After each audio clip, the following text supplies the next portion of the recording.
Did you notice I didn't even stay to the end of your last test? I was confident you could finish. Do you know where I was? I was outside watching some deer frolic.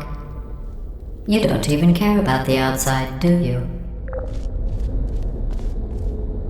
In our first implementation, gestures were automatically selected based on the player's context. For example, blue might do a special gesture when standing on a floor button. Players became bored of seeing these gestures so quickly that they stopped using them before discovering any of the special context. Because of this, we decided to give players control of gestures as a way to express themselves, but when shown the full set from the start, they were overwhelmed by all the choices. By awarding gestures as the game progresses, we allow players to familiarize themselves with each gesture in turn. Leaving visible empty slots in the gesture wheel lets players anticipate that they'll be rewarded with cool new gestures as they progress. The gesture wheel provides quick access so that players can feel comfortable tossing out a gesture during downtime, letting them pick the perfect moment to share a high five.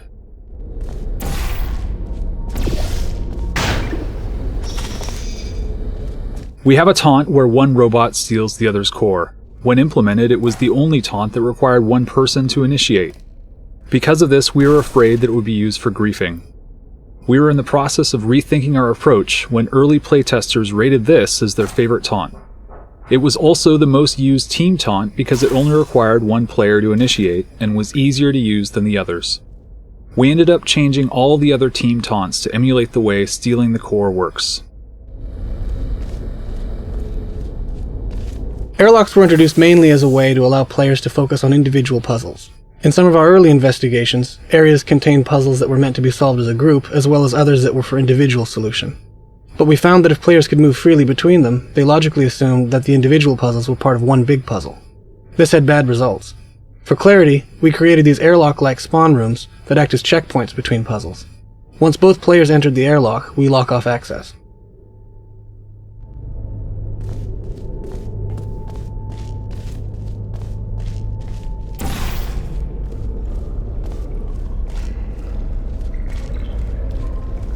In Left 4 Dead 2, we authored simple, fogged, black versions of the world as monolithic models to avoid the CPU overhead of rendering the world again for water reflections. This worked well for the Left 4 Dead 2 outdoor environments where most light comes from the sky. But Portal 2 is almost entirely indoors, so the color and value of the world geometry is apparent in the water reflections. Since the Portal 2 world geometry is relatively simple, we automatically build a version of the world geometry that has a single texture that combines both lighting and surface shading, along with another texture that has just surface shading. The latter texture is used when rendering dynamic lights. These textures are at the same spatial resolution as the light maps and get packed into a single large atlas texture per level. Drawing this simple world imposter takes very little CPU time, which was a limited resource on Portal 2 due to the many portal views, split-screen views, and water reflection views that we needed to render. We initially planned on using the world imposters only for water reflection rendering, but we ended up using it to improve the performance in split-screen mode, where it is used for rendering distant portals and portals that are 2 levels deep. We also used the world imposters to render water in full-screen co-op mode to give us some performance overhead, since the co-op mode has more portal views to render than single-player mode.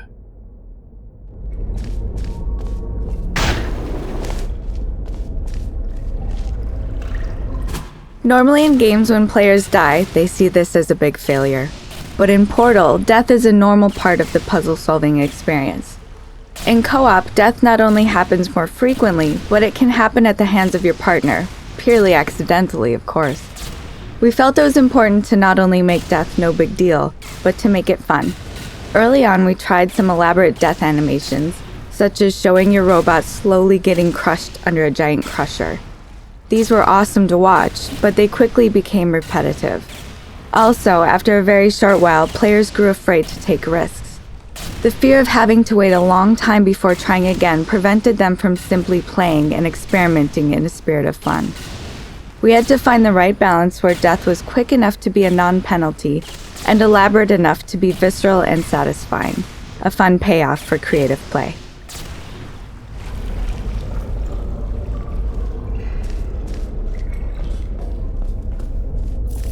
We noticed that after playtesters had solved a difficult puzzle together, they'd sometimes pause before funneling through the exit door to repeatedly jump up and down in excitement.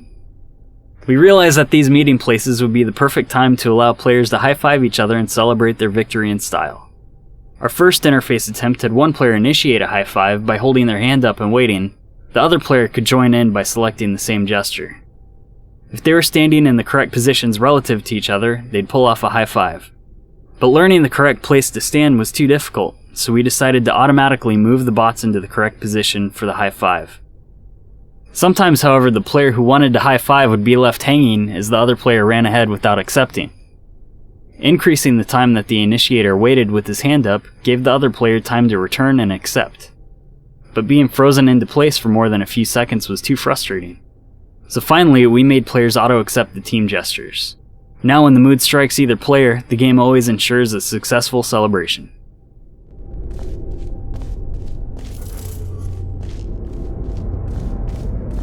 Early on, we realized that trying to tell your partner where to go, where to look, or where to place a portal was going to be really hard. Even with voice chat, saying "over there" doesn't give enough information to your partner within the 3D space. Players kept wanting to get up and point directly at their partner's screen. We developed the ping tool to address this problem. Because the ping tool was so important, we decided to train players in its use before we did anything else. We held back on the vast majority of player actions and let the players focus entirely on the ping tool. This is why the co-op bots start separated in a tube, without even the ability to walk or shoot a portal.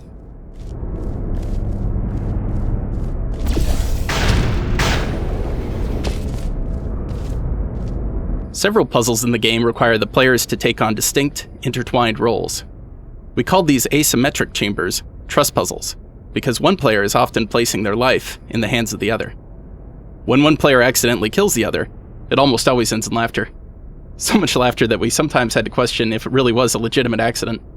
These puzzles also require players to stay in constant communication, which naturally leads to some great moments of cooperative bonding. While some teams found these stressful, for many partners, these puzzles were their favorite type. But everyone agreed that they added much-needed variety and a nice change of pace. And by swapping roles, each player can get an entirely different experience within the exact same puzzle.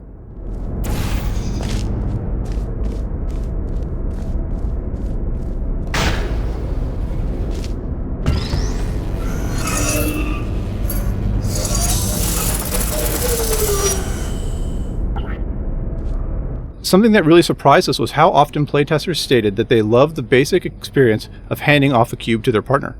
Players didn't expect such a fundamental physical interaction to just work in a game. Before trying it for the first time, they would discuss their plan as if it were some unique or special new game mechanic. When it just worked, they were overjoyed.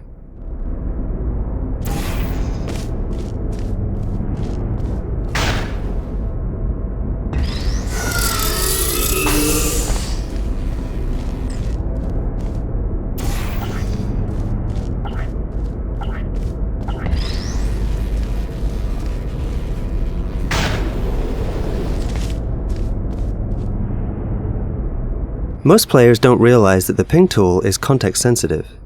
When they're playing voice enabled, players usually rely on the look portion of the ping tool. Without voice, icons such as press the button or stand here become much more important.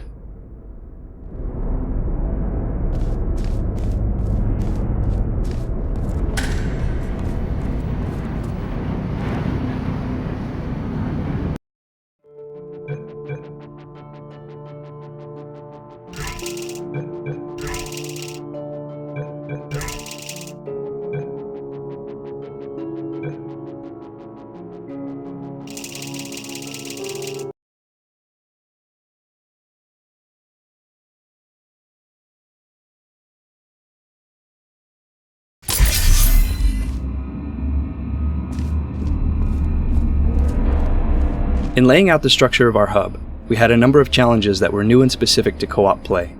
We have to assume that each player has made different progress throughout the game, playing with different partners. Starting in the neutral center of the hub was a way of making sure that they had a chance and place to coordinate. Players needed a way to agree on where to go, and a way to visualize each other's completion data. As they played, they needed concrete feedback on how much progress they had made. In seeking solutions, we felt it was important to keep the player in the game space, rather than resorting to menus and UI that would take them out of the game. Therefore, players can clearly see their status over the doors, and they navigate by walking to the course in the 3D space. GLaDOS is there to connect the experience to the single-player game, while also holding the player's hands a bit to keep the co-op goals and feedback clear. The visual design of the robots began with lots of concept art. The initial round of concepts explored all kinds of forms, from human to the more abstract. We found ourselves gravitating towards shapes that reminded us of the sphere and the turret in the original Portal. Whilst keeping with the established Portal design aesthetic, we were keen to create all new characters, and being a duo, it was important that they were their own separate designs, rather than identical copies of each other. Unlike, for instance, Team Fortress 2, where a clean silhouette is essential for communicating the nature of a character, we had an opportunity here to play with designs that were a bit messy, with things sticking out of them so they looked half manufactured, half improvised. Once we had agreed on rough designs in 2D, we began to build the shapes in 3D, and this is where the next level of improvisation and experimentation occurred.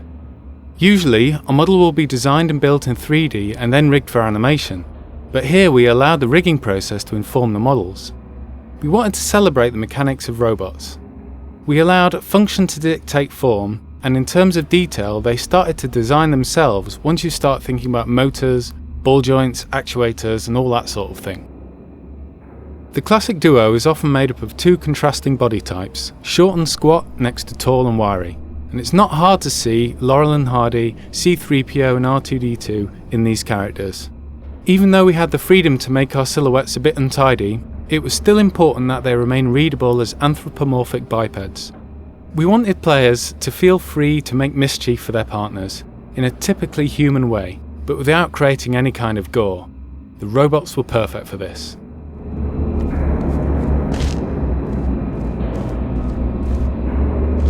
Our initial goal in designing the hub was to provide players with a lot of choices, so that they could sample a variety of game types. The idea was that if they got stuck or needed a break, they could pick another test chamber or another mechanic to explore. In reality, this prevented us from doing sufficient training and limited the overall scope of the puzzles.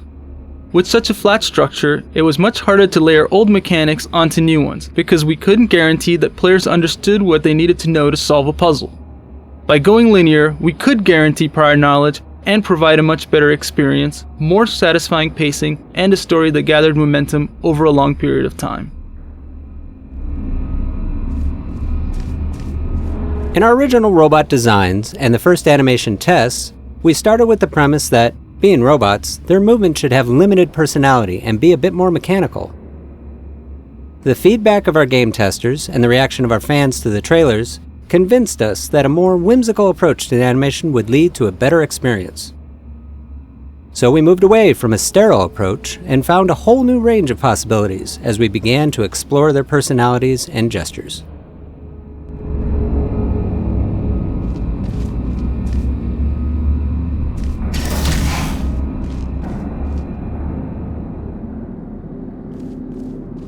Since the co-op characters can die at any time, we needed a way to rebuild them quickly and often. Therefore, in co-op, we replaced the elevators that connected test chambers in single-player with disassembly machines. These are meant to reinforce the idea that since the robots are disposable, being destroyed is no big deal. In the robot world, it happens all the time.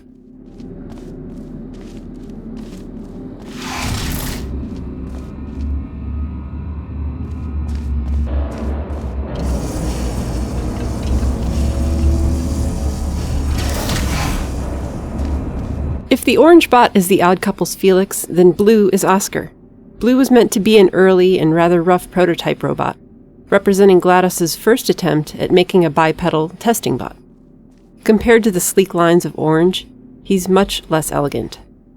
For motion inspiration, we looked to some of our favorite real-life robots, such as the Big Dog robot from MIT and the towel-folding robot from Hitachi.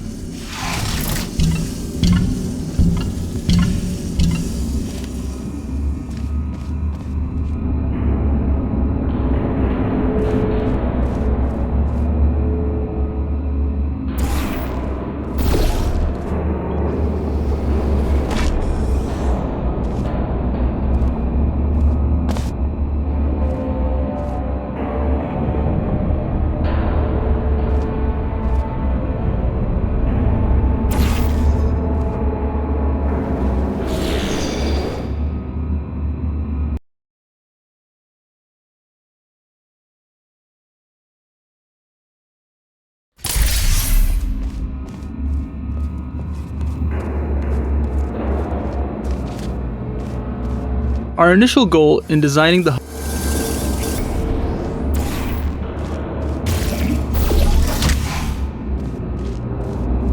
The orange bot has been described as finicky, and you can see elements that are somewhat bird-like and even reminiscent of the Odd Couple's Felix Unger.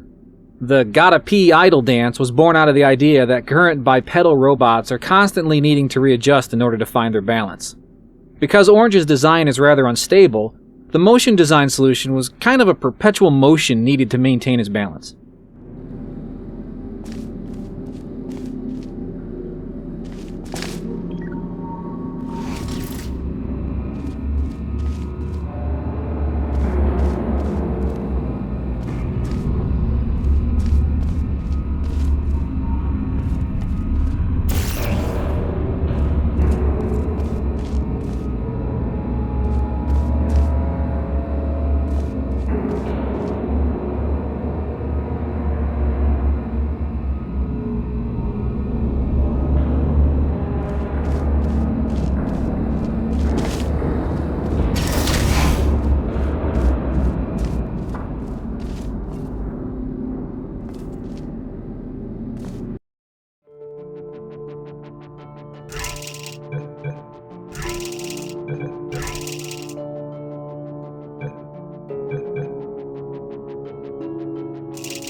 It took a while for us to dial in the right approach for the co-op bot vocalizations. Initially, we recorded some in-house vocal performances and processed them heavily, with the resulting sounds being very robotic. However, as the animations being created for the bots were so broad and expressive, we soon realized we were going to need to try a different sonic approach. After a few more in-house experiments, we brought in D. Bradley Baker, who we had worked with to create the voices for some of Left 4 Dead's Special Infected. We worked with Dee to come up with two distinct vocal and character approaches for the bots and recorded a range of responses for each. Afterward, two of our sound designers each took on one of the voices and came up with a unique sound processing approach to create a distinct sonic personality for each bot that still allowed the energy and expression of Dee's performances to shine through. In the following samples, you can hear what they sounded like in Dee's original performance, and the result after the sound designers got through with them.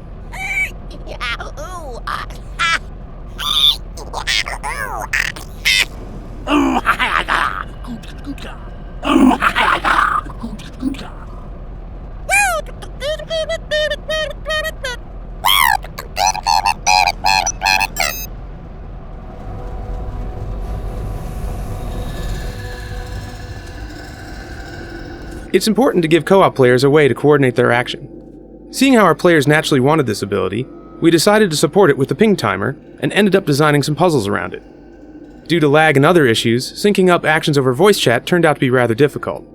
Therefore, we created the countdown timer as a way for players to keep in sync. It's completely predictable. Both players see the go at the same instant, and the clocks run in sync even if they're on different systems.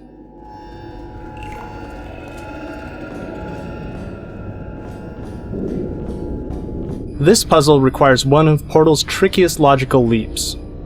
Early playtesters often took longer than their patience would allow and were nearly ripping out their hair by the time they'd finally solved it. But almost everyone insisted that the payoff was by far their favorite moment in all of co-op. We significantly reduced the average solution time by adding a puzzle just before this where two cubes repeatedly collide, but this almost completely robbed the appeal from what was once a high moment. So instead we decided to make a few subtle adjustments and leave players with the responsibility to make the final leap. First, we added a puzzle 4 chambers earlier to teach players to fling by cutting their hard light bridge and falling into a surface directly below. We then subconsciously primed the thought of mid-air collision by having players repeatedly ricochet weighted spheres against a hard light bridge. Finally, we designed this room's layout, lighting, and decals so that players would see the entire space as a symmetrical whole and visualize the bot's fling path. By planting shards of the idea in their heads, we allow players to own that exciting dual collision epiphany while keeping their sanity intact.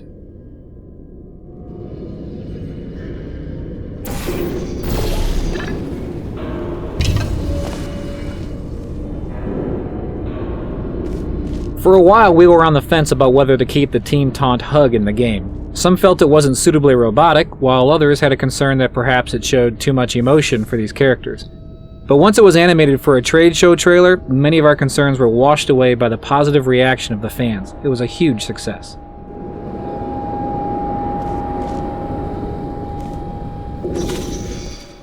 The levels in Portal 2 are much more complex than in the first game, and as a result, we've had to beef up the player movement algorithms. The player is represented as an axis-aligned box in the world, which creates a problem for portal teleportation because portal teleportation is almost never axis-aligned. To improve how we handle this, we trace the player as the axis-aligned bounding box they would use on each side of a portal simultaneously, and merge the results into something usable. We have to predict quite a bit more than previous Source Engine games because portals and projected entities change the way the player moves through the world. Prediction itself is a mind-bending headache when dealing with portals. We're already dealing with a non-linear space, now we also have to deal with non-linear time in a non-linear space.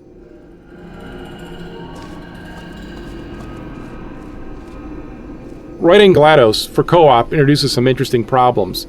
In single player, you can count on players paying attention and being caught up in important moments. In co-op, you can count on 2 players chatting about what they just did as GLaDOS delivers an important line. To help with this issue, we broke up the story beats into smaller sections so players don't become impatient. We also repeat the points multiple times to ensure the message sinks in even if you missed it a few times. Lastly, we also give players room to talk. For example, when you die, there's a 2-second beat for you to laugh or yell before GLaDOS speaks. It is important to give those places for players to speak because the best part of co-op is the shared experience.